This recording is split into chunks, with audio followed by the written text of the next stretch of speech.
갑자기 길거리나 차 안에서 쓰러진 사람을 심폐소생술로 살려냈다는 기사들을 종종 봅니다. 그래서 많은 사람이 이 소생술을 배우고 있습니다. 지난해 12구 이태원 참사에서도 심폐소생술이 더 빠르게 많이 실행되었다면 희생자 수를 줄일 수도 있었을 것입니다. 이렇게 죽을 사람을 살려내는 것을 구했다 또는 구원했다고 합니다. 구원은 한자로 건질 구, 당길 원을 사용합니다. 그러니까 구원은 건져서 잡아 당긴다 그런 뜻입니다. 물속에서, 불 속에서 위험한 상황에 빠진 사람을 건져서 잡아 당겨 살려낸다 그런 뜻이죠. 로고스 성구대사전에서는 구원에 대한 성경적인 의미를 이렇게 설명합니다. 구원이란 말은 히브리어로 예수와 그리고 그것과 어원이 같은 단어들 숨, 사건, 안전을 번역한 말입니다. 헬라어로는 소테리아 그리고 그것과 어원이 같은 단어들 치료, 회복, 구속, 의학, 구출, 복지를 번역한 말입니다. 이 용어는 구출의 행동이나 결과 혹은 위험이나 질병으로부터의 보호, 안전, 건강을 의미합니다. 성경에서는 구원이라고 하는 그 말의 의미가 물리적인 면에서보다는 도덕적이고 영적인 구원으로 바뀌어 있습니다. 그래서 구약의 앞부분은 하나님의 종들이 적의 손을 피하는 것, 하나님이 자기 백성을 속박에서 해방하는 것, 그리고 하나님이 자기 백성을 풍요한 땅에 정착시키는 것을 강조합니다. 그러나 구약의 뒷부분은 도덕적 종교의 면들을 더 강조하고 있습니다. 신약은 죄에서의 속박, 죄의 위험, 죄의 세력, 그리고 그리스도 안에서만 얻을 수 있는 죄로부터의 구원을 강조합니다. 성경은 하나님께서 어떻게 구원의 기초를 마련하시고 구원을 베푸시며 또 어떻게 친히 사람의 구원자가 되는가를 밝히 설명해 줍니다. 오늘 설교의 핵심 구절은 17절 말씀입니다. 이와 같이 행함이 없는 믿음은 그 자체가 죽은 것이라. 저는 이 말씀을 주제로 지난해에도 설교한 적이 있습니다. 행함이 없는 믿음은 죽은 믿음입니다. 그럼 그렇게 행함이 없는 죽은 믿음은 어떤 것이냐라는 질문이 당연히 나오지 않겠습니까? 야고보는 이것을 구체적으로 나열합니다. 믿음을 가졌으니 사람을 차별하지 말라. 가난한 자를 업신여기지 말라. 비방하지 말라. 내 이웃을 사랑하라.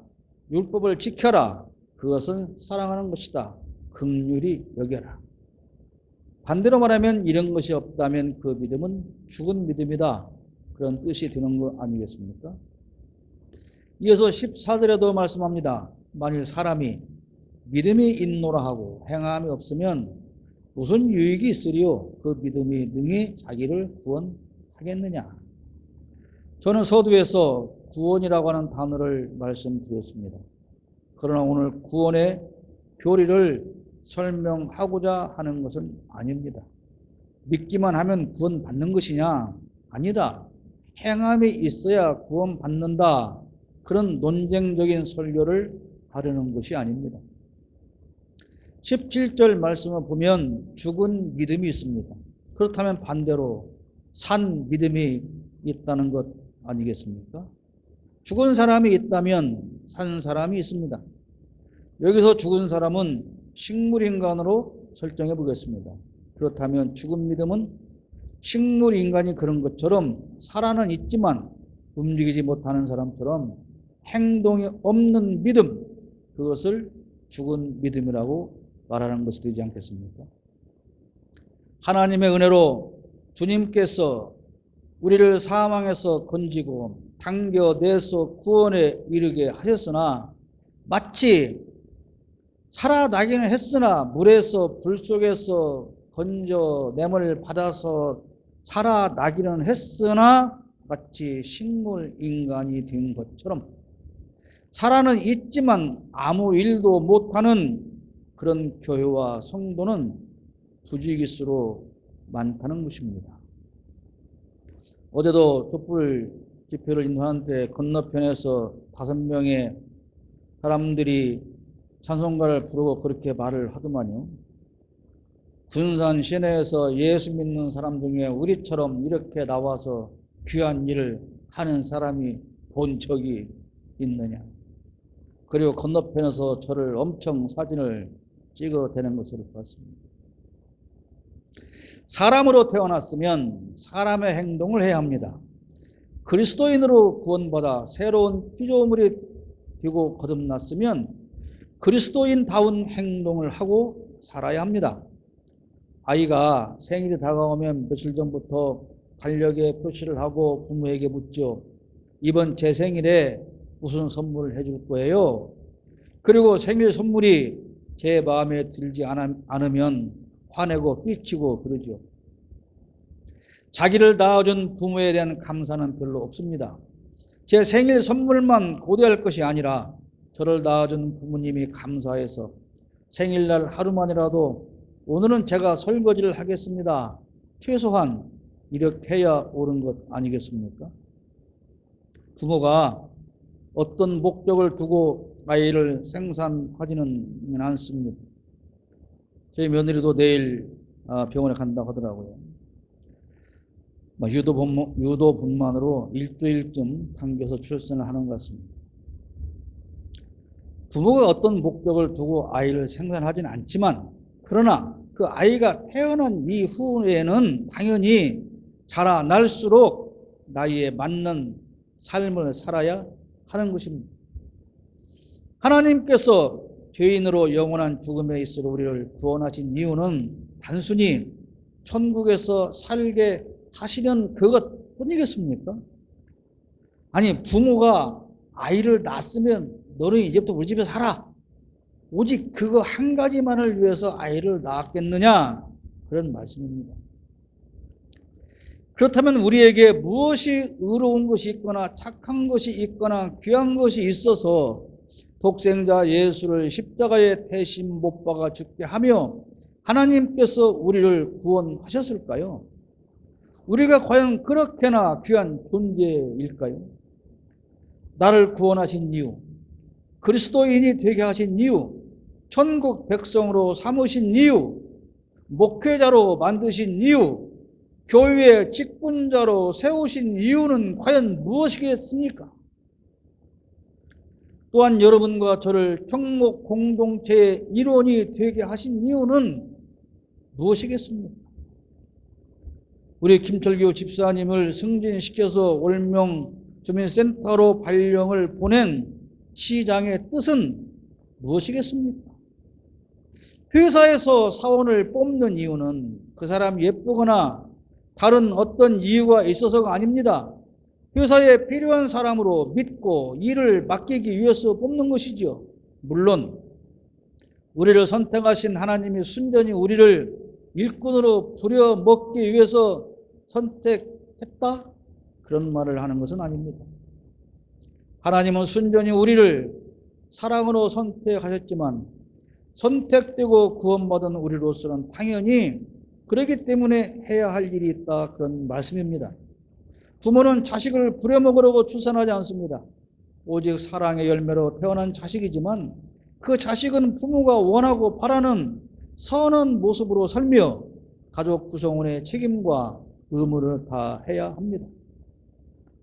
왜 취직을 하려고 할까요? 일하기 위해서일까요? 그렇지 않습니다. 돈을 벌기 위해서 취직하는 것입니다. 그래서 일은 쉽고 월급은 많이 주는 그런 직장에 모두가 가려고 하지 않습니까? 그러나 돈 벌기 위해서 취직했으면 당연히 그 회사에서 맡겨준 일에 최선을 다해야 하는 것입니다. 이런 일을 해라, 그러면 이런 연봉을 주겠다라는 내용으로 계약하고 취직이 되었으나 맡긴 일을 제대로 하지 않고 내가 이렇게 유명한 회사의 직원이야 그런 자부심만 품고 나태하게 근무한다면 과연 보장된 연봉을 계속해서 받을 수 있을까요? 그렇지 않을 것입니다. 수많은 그리스도인은 이른바 구원의 확신을 품고 삽니다. 그것을 대단한 것으로 생각합니다. 그래서 초신자에게 그렇게 묻지요. 당신은 구원의 확신이 있습니까? 지금 죽어도 천국에 갈 자신이 있습니까? 그런데 그렇게 오랫동안 교회에 다녔다는 사람도 단호하게 그렇다고 답하는 사람은 많지 않습니다. 당신은 구원의 확신이 있습니까? 지금 죽어도 천국에 갈 수 있습니까? 그런 질문을 받으면 교과서적인 답으로 그저 아멘이라고 말합니다. 그러다 보니 평생 교회 다니는 이유가 죽어서 천국 가기 위한 것입니다. 구원받은 하나님의 자녀라고 그렇게나 큰 소리치면서 교회 안 다니는 사람에게 지옥 갈 거라고 하면서 여전히 천국에 가야 하니까 교회를 들락거려야 한다면 그것은 정말 싸구려 믿음일 뿐입니다. 야고보는 본문에서 이런 믿음을 죽은 믿음이다 그렇게 말씀하고 있는 것입니다. 대한민국 국민이 외국 출장을 나가서 일을 마치면 대한민국으로 귀국하는 것은 당연한 일입니다. 그런데 귀국하지 못하면 큰일이니 귀국 못할까 봐 더 열심히 일을 하는 것은 아니지 않습니까? 저녁에 일 마치고 집에 꼭 가야 하니 귀가의 확신을 품고 열심히 일해야 하는 것입니까? 일을 더 열심히 내가 잘해야 저녁에 집에 갈 수 있는 것입니까? 그래야 집에서 받아주는 것입니까? 그래서 직장에서 종일 나는 집에 갈 수 있다고 자기 최면을 겁니까? 내가 이만큼 일했으니 나는 집에 갈 자격이 있어 그럽니까? 그러면서 수시로 집에 계신 부모님의 은혜를 떠올리며 감사하고 부모가 쫓아낼까 봐 오늘 저녁에 집에 못 오게 할까 봐 문자 메시지로 하루에도 몇 번씩 문안을 드려야 하는 겁니까? 자식이 그렇게 학교에서도 직장에서도 부모님의 은혜에 종일 감동하여 메시지로 인사하는 일로 부모님 전화기 하루 종일 불나면 처음 한두 번이야 부모님이 네 자식 효자구나 라고 좋아하겠지만 그 일을 계속해서 매일 반복하면 부모님 뭐라고 하겠습니까? 알았어 나 알았으니까 이제 문자 메시지 그만하고 일이나 열심히 해라. 그렇게 문자만 보내다 일은 언제 하고 공부는 언제 하냐? 그러다 직장에 잘리면 어떡할래? 그러다가 좋은 성적 안 나오면 어떡할래? 그러지 않겠습니까? 그러니까 예수 믿고 구원의 확신을 얻고 천국 시민권자라는 자부심으로 산다면 이젠 죽어서 갈 천국 타령은 좀 그만하고 제발 일 좀 하라는 것이 오늘 야고보의 당부입니다. 야고보서 1장으로 거슬러가 살펴보면은 19절에 그렇게 말씀합니다. 형제들아 너희가 알지니 사람마다 듣기는 속히 하고 말하기는 더디하며 성내기도 더디하라. 대통령이라는 자가 70년간 사용하던 청와대를 걷어차버리고 국방부 정사를 탈취해 가면서 한 말이 뭐였습니까? 국민과의 소통을 위한 것입니다. 소통의 핵심은 내가 말하는 것이 아니라 상대방의 말을 듣는 것입니다. 그러므로 소통하겠다고 하는 것은 다른 사람의 말을 잘 들어보고 나서 내 생각을 말하는 것입니다. 그것이 소통입니다. 지금 읽어드린 19절의 말씀을 한마디로 하면 소통하라 그런 말입니다. 대통령이 그렇게 강조했던 국민과의 소통이 그러면 잘 이루어지고 있습니까? 조 단위의 돈을 내버려 가면서 소통하겠다고 했는데 과연 그 돈에 맞는 만큼의 소통은 이루어지고 있느냐 그런 말입니다. 속기 듣고 말하기와 성내기는 더디하라고 하는 것이 오늘 소통이라는 말씀의 의미입니다. 그런데 대통령은 어떤 대화의 자리에서도 1시간 중 혼자서 59분 동안 말한다고 하지 않습니까? 각 정부 부처의 업무 보고를 받는 자리에서도 혼자서 20분 이상 말을 한다고 합니다. 그런데 정작 그 하는 말이 무슨 말인지 알 수가 없다는 것 아닙니까? 그리고 그 말이 전해지면 국민으로부터 비웃음을 사고 있지 않습니까? 그러면 또 노발대발 성을 낸다고 하지 않습니까? 법무부 보고를 받으면서 하는 말이 경제 성장 이끄는 법무행정을 추진하라. 여러분, 법무부가 어떻게 해야 경제 성장을 이끄는 것입니까? 경제 성장을 이끄는 부서가 법무부입니까? 이재명을 잡아 가둬라 그러면 경제가 성장한다, 그런 말일까요? 자, 요즘 지난 한 주 동안 얼마나 시끄럽습니까? 대통령의 부인이 주가 조작, 공범 내지는 주범이라고 다른 재판 과정에서 다 드러나고 있는데도 그거를 밝히려는 공판 검사를 다른 부서로 쫓아내버리고 또 한 사람을 외국으로 대접하는 것처럼 유학 보내서 입을 닫게 하고 죄가 없다고 강변하는 그 대통령이 주식거래소에 이렇게 말을 했습니다. 앞으로 주가 조작 등 불공정 거래 근절에 최선을 다해 주십시오. 도대체 이게 뭘 어쩌라는 겁니까? 그러면 김건희를 엄정 수사해서 구속시키라 그런 말입니까? 아니면 이제부터는 그렇게 하라는 말입니까? 대통령은 그렇다고 칩시다. 오늘 이 자리에서 이렇게 말을 하는 저를 포함한 목사들은 그러면 또 왜 그러는 것일까요? 성도의 말에 귀를 기울여 듣지 않습니다. 성도가 찾아와 눈물로 어려움을 호소하면 귀담아 듣지도 않고 말을 끊고 그렇게 말합니다. 기도합시다. 그리고 끝내버립니다. 1장 17절에 이런 말씀이 있습니다. 온갖 좋은 은사와 온전한 선물이 다 위로부터 빛들의 아버지로부터 내려온다고 말씀합니다.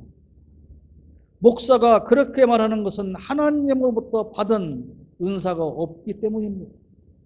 다시 말하면 하나님으로부터 받은 은사로 목회하지 않기 때문입니다. 자기 것으로 합니다. 자기 지식과 자기 경험을 가장 우선으로 여깁니다. 대통령은 평생 검사질 하면서 배운 것 말고는 아는 것이 없습니다. 그런데 그마저도 정의도 아니고 범죄자 만드는 기술밖에 없습니다. 그래서 모든 것을 그런 검사의 시각으로 판단합니다. 너 죄 있지? 너 뒤졌지? 이리 와봐. 그러니 다른 사람의 이야기를 들을 필요도 없고 다른 사람의 말은 다 웃기는 말이고 다 틀린 말이라고 생각을 합니다. 일부 목사도 그렇습니다. 늘 성도를 가르치는 위치에서만 있었기 때문에 무조건 자기 말을 들어야 한다고 합니다. 지 말을 하면서 하나님의 말씀이라고 합니다. 그러니 성도로부터 공감을 얻어내지 못하고 오히려 성도에게 상처만 줍니다. 하나님의 생각과는 전혀 다른 말을 하면서 그게 하나님의 말씀이라고 강변합니다. 그리고 자기 말을 안 듣는다고 성을 냅니다. 자기 말을 안 듣다가 결국 망할 것이라고 합니다. 공감 없는 일방적인 대화를 소통이라고 착각합니다. 교회에 대한 부정적인 요소 중 이것은 교회 다니는 사람들의 이야기입니다. 교회 다니는 사람들이 생각하는 교회에 대한 부정적인 요소 중 목회자와의 소통이 가장 큰 문제라는 답변을 하는 조사 결과들이 많이 나와 있습니다. 소통의 시작은 듣는 것입니다. 하나님께서도 우리의 말을 듣기 원하십니다. 오라, 우리가 서로 빌론하자. 오라, 우리가 서로 빌론하자. 그것이 이사야 1장 18절 말씀 아닙니까? 죄인도 오라고 부르십니다. 죄인들어 와서 말하라고 하십니다. 들어보겠다. 나 하나님이 먼저 들어보겠다. 그런 거 아닙니까? 범죄 해무자가 있으면 먼저 그를 불러서 말을 들어봐야 합니다. 없는 죄를 만들어 놓고 인정하라고 잡아다가 공갈 협박할 것이 아니라 그 혐의가 사실인지 진실은 무엇인지 그것을 공정하게, 냉정하게, 침착하게 들어야 하는 것입니다. 선입견, 편견 없이 들어봐야 합니다. 경찰에서 조사한 것을 검찰로 송치하면 검사들이 다시 조사합니다. 왜 그럴까요? 이미 한 번 조사했는데 왜 또 검사가 조사를 할까요? 그 이유가 있습니다. 경찰이 조사하는 과정에서 엄정하게 했는지 공정하게 했는지 인권 침해는 없었는지, 그래서 이 조사가 공정하게 되어 있는 것인지 피해자가 억울한 일을 당하지는 않았는지 이런 것 등을 확인하기 위해서 검사가 다시 조사하는 겁니다. 그러므로 검찰은 사법기관이 아니고 검찰은 인권기관인 것입니다. 그런데 검찰이 미운 놈 하나를 누구를 죄인으로 지정해 놓습니다. 위에서 야 차를 죄인으로 만들어봐. 그렇게 검찰에게 지시가 내려가면 이 검찰은 경찰에게 그 사람을 지목해서 수사하라고 합니다. 야 이놈 죄인 만들어서 올려, 그러는 거지요. 그리고 송치받아서 자기네가 원하는 죄인이 안 돼 있으면 내려보내서 다시 수사하라고 합니다. 그 사람의 인권의 침해를 받았건 수사가 공정하건 말건 아무 상관없이 이외에 우리가 죄인 만들려고 했는데 죄인 안 만들어 올리는 거야. 그렇게 하지요. 그래서 다시 수사를 하고 또 하고 마음에 안 들면 수사관을 바꿔서 다시 하지 않습니까? 없는 죄를 자백하라고 강요하면 피해자는 절대 그런 일 없다고 항변하죠. 사실이 아니니 부인할 수밖에 없습니다. 그러면 이제 기소가 되어서 재판장에 가서 검사가 써낸 공소장을 보고 신문을 하지요. 그러면 여전히 이 피고는 나는 그런 죄를 저지른 일이 없다고 항변합니다. 그러면 재판장에 뭐라고 합니까? 반성하지 않는다고, 반성의 기미가 없다고 그렇게 말을 하죠. 그래서 반성하지 않는다고 중형을 선고해 버립니다. 결국 검사가 죄가 있다고 써놓으면 억울해도 인정하고 거짓 반성문을 수없이 제출해야 형량이 줄어듭니다. 물론 모든 조사와 재판이 다 그렇다 그런 말은 아닙니다. 그러나 누군가를 한 사람을 제거하려는 마음으로 힘 있는 사람이 그렇게 덤비면 얼마든지 그런 결과를 만들어낼 수 있다, 그런 것이죠. 그래서 무엇보다도 재판장인 판사는 피고의 말에 귀를 냉정하게 기울여야 합니다. 편견 없애고 선입견 없애고, 검사가 죄인이라고 했는데 정말 그 죄를 지은 사람인지, 검사가 써놓은 그 죄가 정말 사실인지 그것을 공정하게 재판에서 결과를 내놓을 수 있어야 합니다. 그런데 지금 대한민국의 판사는 공정한 판결을 하려면 용기가 필요한 그런 시대가 되어버리고 말았습니다. 우리나라는 이런 공정한 재판이 제대로 잘 안 되고 정권이 바뀌면 정권의 입맛에 따라서 판결들이 달라지는 아직은 부족한 국가입니다. 진정한 소통은 듣는 것입니다. 검사는 죄를 캐내는 것도 중요하지만 피의자의 말에 귀를 기울여서 억울함이 없는지부터 살펴야 합니다. 그래서 형사재판에서는 검사의 상고권을 제한해야 합니다. 검사가 기소했어요. 1심에서 무죄. 그러면 검사는 거기서 끝내야 합니다. 검사가 피고에게 3년 징역을 때렸어요. 근데 피고가 억울하면 그 사람은 상소해야 됩니다. 그것이 3심제 재판의 원리입니다. 그런데 검사가 뭐가 억울해서 검사가 상소하고 항고하고 대법원까지 끌고 올라가서 기필코 죄인을 만들어냅니까? 이건 잘못된 겁니다. 3심제 재판은 억울한 죄인을 만들지 않기 위한 목적입니다. 목사는 성도의 말에 귀를 기울여야 합니다. 대통령은 야당 지도자를 만나서 무엇을 요구하는지 들어봐야 합니다. 부모는 말 안 듣는 자녀를 나무라기 전에 먼저 그의 말을 귀 기울여서 들어봐야 합니다. 어떤 사람이 물에 빠져 죽게 된 누구를 건져서 당겨내 구원해 주었습니다. 그런데 꺼내놓으니 바로 식물 인간이 되었습니다. 그렇다면 물에서 건져내 살아나기는 했으나 사람 구실을 할 수는 없는 것 아니겠습니까? 죽은 것은 아니지만 죽은 상태이지 않습니까? 하나님께서 영원한 죽음에 있을 우리를 건지고 당겨서 구원해 주셨습니다. 그렇다면 구원받은 하나님의 자녀로서의 행동을 하면서 살아야 합니다.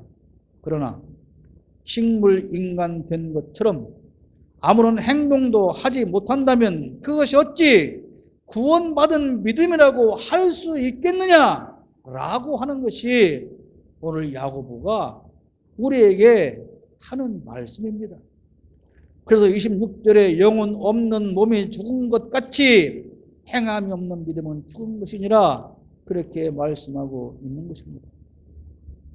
오늘 본문에서 야고보는 아브라함의 행위를 소개하십니다.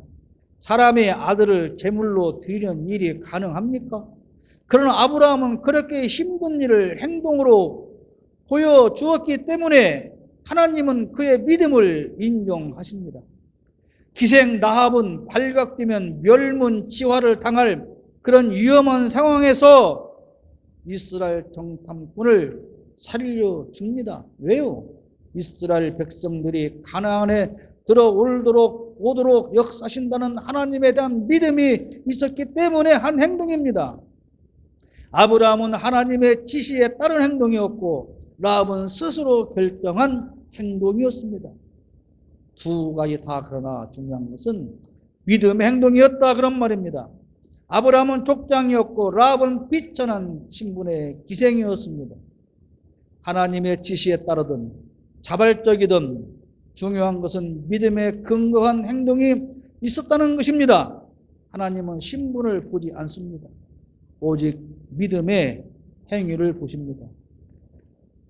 그리스도인으로서 믿음에 따른 행위는 자기의 이익을 먼저 챙기지 않습니다. 아브라함도 라합도 자기의 이익을 먼저 챙기지 않은 하나님 보시기에 의로운 행동이었습니다. 아브라함은 독자를 잃을 각오를 했고 라합은 멸문지화를 각오한 믿음의 행동이었습니다.